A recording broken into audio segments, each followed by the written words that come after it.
President Donald Trump just signed an executive order trying to make it easier for states to remove homeless people off the streets. It's 5 o'clock. I'm Elizabeth Din. I'm Jeff Gianola. Ariel Salk joins us live with more on this order that's receiving mixed reactions. What are you hearing out on the street, Ariel?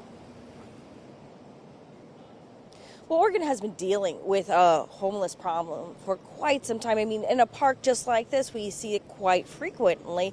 But like I said, those reactions to this executive order is pretty mixed.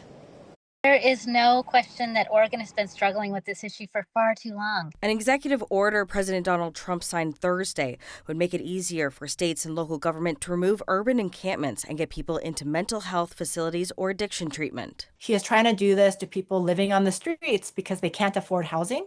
He is trying to take away their basic rights and freedoms in these areas, including involuntarily committing people who are a risk to themselves or others.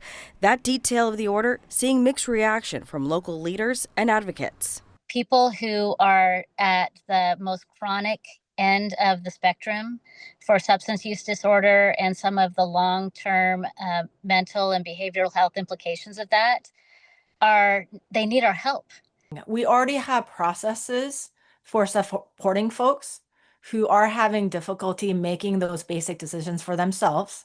But again, we can't take away people's due process rights. The order says federal grant money would be prioritized to states that criminalize open illicit drug use, urban camping, loitering, and squatting to the maximum extent permitted by the law. The executive director of the ACLU says treating homelessness like a crime will not solve the issue. The president is not a king. He is not a dictator in our system of government. And a lot of these parameters have to be set by Congress. The order also calls to defund harm reduction programs such as clean needle exchanges. We reached out to state and local government about the order.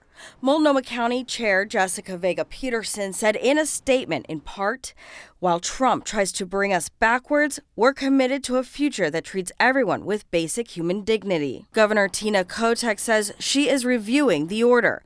Portland Mayor refused to respond.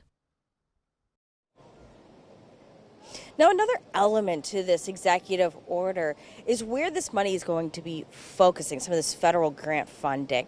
President Donald Trump saying that this funding right now is focusing on home housing first, then drug and addiction treatment, mental health treatment. He wants to flip that, make that funding go towards the treatment and services first, then focusing on housing, while advocates say that's not really an accurate depiction of where federal funding is going, and it's pretty mixed already. Reporting live in downtown Portland, Ariel Salk, KOIN 6 News. All right, Ariel, thank you.